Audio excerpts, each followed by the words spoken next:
Voilà. Alors, allons-y. Bon, je reviens un petit peu sur le début, hein. Z1, alors exercice numéro 5.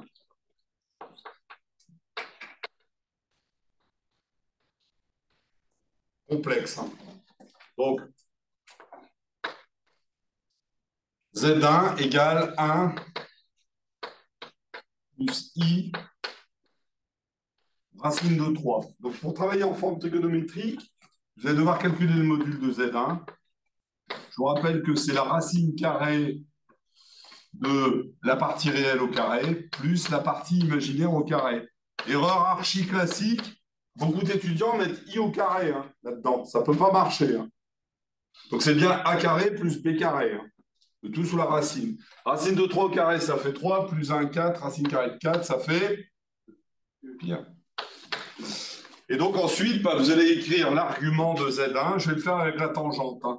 Tangente de l'argument, je vais l'appeler θ1 par exemple. Donc c'est B sur A. Donc autrement dit, c'est la partie imaginaire divisée par 1. OK? Donc θ1, dans ce cas-là, c'est égal à quoi? I sur 3. Tout le monde est d'accord? Racine de 3, pi sur 3. D'accord? Vous pouvez le refaire. Alors, pour vraiment identifier, on peut le faire aussi avec le cosinus. Vous allez avoir cosinus θ1. Rappelez-vous, c'est partie réelle sur le module. Je vous ai expliqué en amphi l'autre jour. Donc, ça fait 1 sur 2, qui vous donne θ1, pour les mêmes raisons, égale pi sur 3. Et si vous le faites avec le sin, c'est partie imaginaire sur le module de Z1. Donc ça fait B. Donc ça fait racine de 3 sur 2. Et vous retrouvez à nouveau θ1 égale pi sur 3. Donc la notation trigonométrique, vous allez écrire donc Z1 sous la forme module de Z1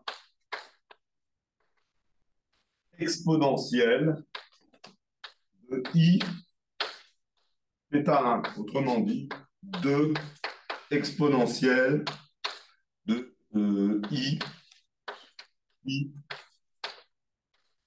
sur 3. Ça va, c'est clair pour tout le monde, ça? Oui ou non? Oui. Bon, si maintenant je le fais pour Z2, même démarche, vous allez avoir Z2, hein, si vous faites la même chose. Z2, c'est 1 plus I. Pour calculer le module de Z2, bon, j'utilise les mêmes formules que là. Donc là, je vais mettre directement les résultats. Module de Z2, vous allez trouver racine carrée de 2. Et l'argument de Z2, θ2, vous allez trouver pi sur 4. Parce que ce sont des valeurs remarquables à chaque fois, hein. OK? Alors, on peut le voir aussi de cette façon-là. Vous pouvez représenter dans le plan complexe Z2. Sur l'axe des abscisses, vous mettez la partie réelle et ici, la partie imaginaire. Le module, c'est alors 1 plus I, ça va faire ça 1 ici et I là. Donc, votre vecteur associé va être comme ça. Le module du vecteur, vous voyez bien que ça fait racine carrée de 2, c'est ce que vous avez ici. Pour l'affixe associé à Z2, vous avez la partie réelle ici, 1, partie imaginaire qui est là. Il y a un 1 ici devant. Donc 1 et 1. L'argument est ici, hein. Donc si vous vous regardez bien, ça va vous rappeler une situation qu'on a vue en optique, hein. Vous avez un triangle rectangle isocèle, donc forcément vous avez 45 degrés. Donc pi. Donc Z2 va donc s'écrire sous la forme racine de 2 exponentielle de I pi. Est-ce que vous avez compris ce que je viens de faire là? Oui ou non? Oui. En plus, le matin comme ça, vous avez le cerveau en aigri. C'est à ces heures-là qu'on est le plus efficace en termes cérébrales. Alors, si maintenant on vous demande de calculer Z sous forme algébrique, alors Z, c'est Z1 sur Z2. Voilà. Ça me fait quoi? Bah, Z1, c'est ce que vous avez ici. Donc, on peut le faire sous forme algébrique, hein, il n'y a aucun souci. Sur 1 plus I. Et donc ici, quand vous avez un complexe comme ça, il n'est pas question de le laisser comme ça, on multiplie par la quantité conjuguée. Autrement dit, vous allez multiplier par le complexe conjugué en haut et par le complexe conjugué en bas. De toute façon, ça ne change rien, c'est comme si vous multipliez par 1. Donc vous ne changez rien à votre fraction. Autrement dit, si je développe en haut, ben, ça va me faire quoi pour Z? C'est une double distributivité. Donc ça fait 1 fois 1 moins 1i pour le premier. Et le deuxième, moins i plus i, pardon, racine de 3. Et ici, vous allez avoir moins i au carré, racine de 3. Et en bas, vous allez avoir quoi? C'est une identité remarquable. A plus b facteur de a moins b. Donc ça fait a carré moins b carré. Ceci. Et comme vous êtes censé savoir que le I carré égale moins 1, hein, c'est comme ça qu'on a construit le corps des nombres complexes, en posant comme axiome de base I carré égale moins 1. Et I, on ne peut pas le définir parce que c'est un nombre imaginaire. Mais ça ne nous empêche pas de faire des calculs, avec un axiome différent que celui utilisé pour partir le corps des réels, le corps des entiers naturels, etc. Le rationnel et tout ce qui va derrière. Donc moi, je ne vous fais pas de démonstration, ce sont uniquement des techniques de calcul. À chaque fois, on fera ça. Parce que les maths, moi, je vous rappelle, je suis physicien, je ne suis pas matheux, c'est un outil pour faire de la physique. OK? Alors, vous avez I carré égale moins 1. Donc ici, comme vous avez moins 1 fois moins 1, ça fait plus 1. Donc ça va vous faire 1 plus racine de 3 pour la partie réelle. Et ici, vous allez avoir I, je vais le mettre en facteur, plus I, facteur de racine de 3 moins 1. Voilà. I carré égale moins 1 au carré 1 plus 1, 2. Voilà, ça c'est la forme algébrique pour 3. Est-ce que c'est clair? Oui? Donc si maintenant vous voulez faire au quatrièmement la forme trigonométrique, bah, pour la forme trigonométrique, autant se servir directement des formes trigonométriques que j'ai écrites ici. Et donc qu'est-ce que ça fait?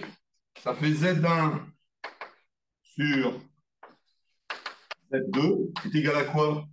Z1, c'est 2 exponentielle de I sur 3 sur racine de 2 exponentielle de I sur 4. Je vous rappelle également que les exponentielles en notation complexe possèdent exactement les mêmes propriétés en notation réelle. Donc 2 sur racine de 2, ça fait quoi? 2 sur racine de 2, ça fait quoi?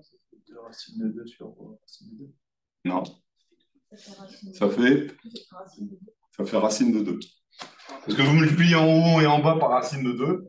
Ça fait racine de 2 fois racine de 2, ça fait 2. Et 2 racines de 2, le 2 simplifie, il vous reste racine de 2. Vous avez vu? Faire sans calculatrice.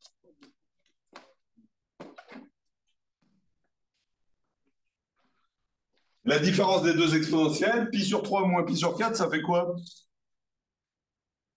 On met tout sur le dénominateur. Ça fait pi sur 12. Voilà.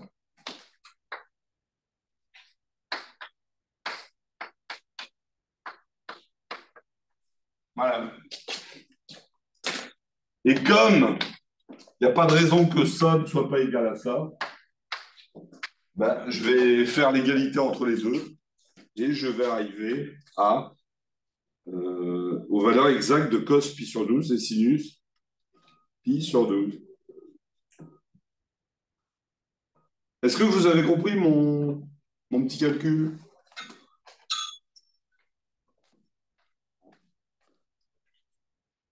Si maintenant je continue mon schmilblick, bah ça c'est égal à ça. Autrement dit, vous allez avoir 1 plus I pour 2. Il va être égal à quoi? Je vous rappelle, hein, exponentielle de I alpha, c'est cos alpha plus I sinus alpha. Autrement dit, je vais me servir de ça ici. La deuxième partie, racine de 2, facteur de quoi? Bah, cosinus pi sur 12 en radian. I.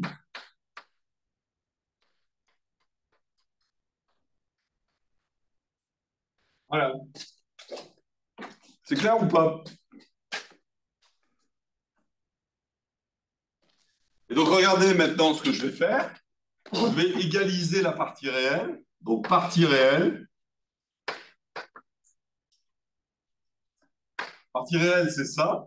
Partie réelle, vous l'avez là. Donc, si je fais l'égalité, là, ça me fait quoi? Ça me fait 1 plus racine carrée de 3 sur 2 égale racine de 2 cosinus pi sur 12. Est-ce que vous êtes d'accord avec ça? Et même, donc, si maintenant je fais ça, bah, vous allez avoir cosinus pi sur 12 qui va être égal à ça divisé par racine carrée de 2. Autrement dit, 1 plus racine de 3 sur 2 racines de 2. Je ne laisse pas comme ça, je multiplie en haut et en bas par racine carrée de 2. On va donc faire racine carrée de 2 plus racine carrée de 6 sur racine de 2 fois racine de 2, ça fait 2, 2 fois 2, 4. Voilà la valeur exacte du cosinus pi sur 12. Partie réelle, partie imaginaire. Maintenant, si je fais l'égalité pour la partie imaginaire, je vais avoir le sinus.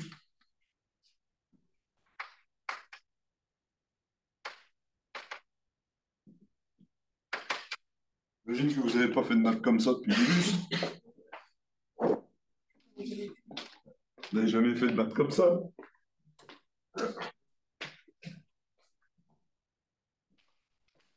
Donc, si je fais la partie imaginaire, regardez, vous avez I ici, vous avez I là. Alors, ça, vous l'avez fait avec mon collègue M. Descharders. Quand vous faisiez la division des polynômes, vous égalisiez les x cubes avec les x cubes, les x carrés avec les x carrés. Bah, c'est la même chose. Hein? Sauf que. Alors, c'est que des lettres, Maëva. Puis t'es pas plus bête qu'une autre. Donc, si j'égalise la partie imaginaire, vous allez avoir quoi? Sinus pi sur 12. Qui va être égal à quoi? Qui va être égal à racine carrée de 3 moins 1 sur 2 racines de 2. Pour les mêmes raisons ici, bah, je vais multiplier en haut par racine de 2 et en bas par racine de 2, ça ne change rien. Donc, ça va faire racine carrée de 6 moins.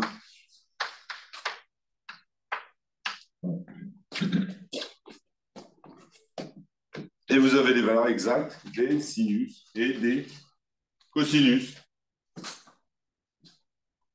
Oui ou non? Je mets en pause, hein, je vous laisse avaler mes hiéroglyphes. Allons-y gaiement. Donc là, je vais faire Z égale 1 plus I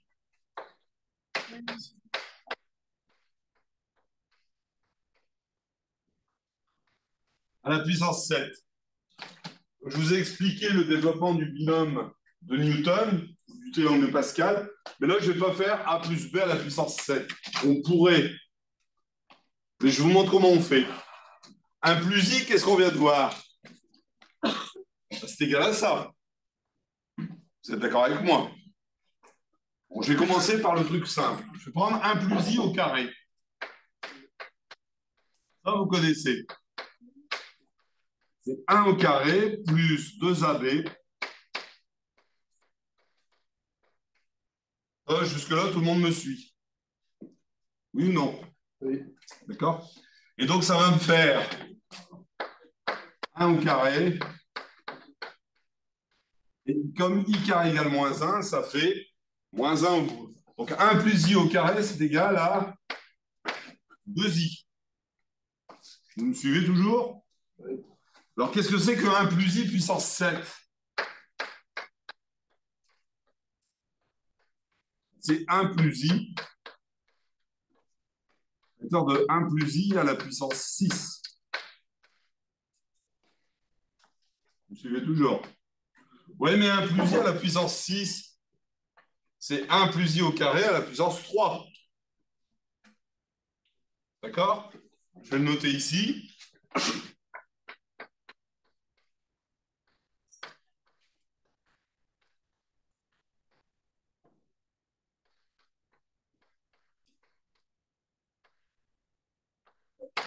Deux fois 3, 6. Oui, mais 1 plus I au carré, c'est quoi? Ben, c'est 2I. Donc ça va me donner quoi? Facteur de 2I. Donc ça, c'est 2I. Puissance 3. Vous me suivez toujours? Oui. Et I à la puissance 3, c'est quoi? C'est I au carré. C'est moins 1. Donc I à la puissance 3, je multiplie par I, ben, c'est tout simplement moins 1 fois I. On dit moins I. Donc je continue mon petit calcul. Je compose vachement. 1 plus I, facteur. Ben, 2 à la puissance 3, ça fait quoi? 8 fois I au cube. Ben, I au cube, ça fait moins I. Et là, j'ai fini. Donc si je développe, ça fait 8 plus 8i fois moins i.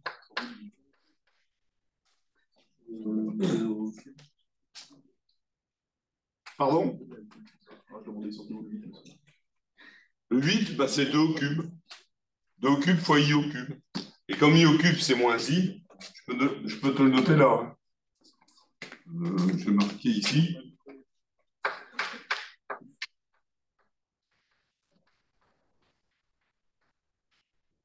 Voilà.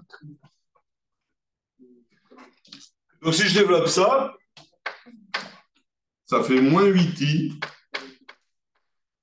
Moins 8i carré. Oui, mais i au carré, ça fait quoi? Moins 1. Moins par moins plus, donc ça fait 8.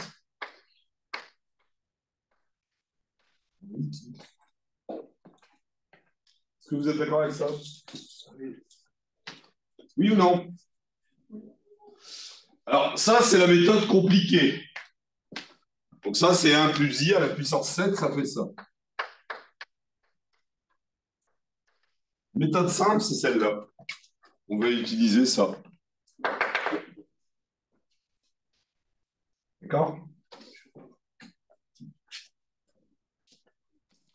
Donc, si je fais mon calcul, 1 plus i à la puissance 7, ça n'est rien d'autre que racine de 2 à la puissance 7 fois exponentielle de 7i sur 4. Oui ou non? Oui. Donc maintenant, je développe. Ça, c'est égal à quoi? La racine de 2 à la puissance 7 fois cosinus 7pi sur 4 plus i.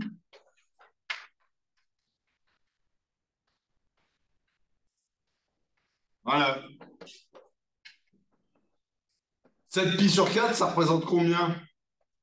7 fois 45 degrés. Pi sur 4, ça fait 45 degrés. Donc 7pi sur 4, ça fait 7 fois 45, ça fait 4 fois 7, 28. 5 fois 7, 35, ça fait 315 degrés. 315 degrés, c'est quoi? C'est 360 moins 45 degrés.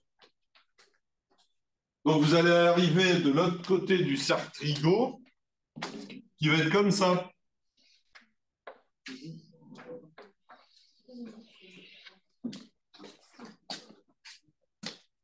315 degrés, 90, 180, 270, 270 plus 45, 315 degrés, ici.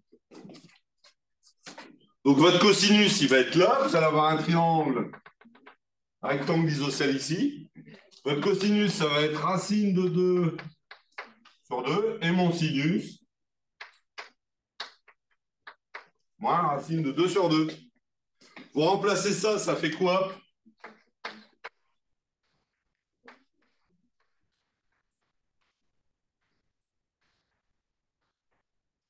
Et le sinus, bah, il est négatif, moins i.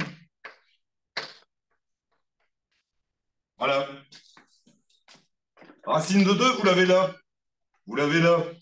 Vous l'avez ici. Donc je peux sortir la racine carrée. Ça me fait racine carrée de 2 à la puissance 8. Parce que je l'ai ici, je l'ai là, je peux le multiplier à ça. Le tout que multiplie 1 moins i sur 2. Et racine carrée de 2 à la puissance 8, ça fait quoi? Sans calculatrice. Racine carrée de 2. Racine carrée de 2, ça fait quoi? C'est 2 à la puissance 1 demi. C'est une racine carrée. 2 à la puissance 1 demi à la puissance 8. Ça fait 2 à la puissance 4. Et 2 à la puissance 4, ça fait 16. Et 16 divisé par 2, ça fait 8. Donc ça fait 8 facteurs de 1 moins i. Et bien regardez, vous retombez bien sur 8 moins 8i. C'est bien le même résultat que là. Vous avez compris ou pas? Donc vous avez vu, tous les chemins mènent à Rome en maths. Vous avez compris? Bon, ça déverrouille les neurones. Hein. À quelle heure? À 9 h du matin. Et ça décloisonne les cellules. Hein. Et toujours sans calculatrice.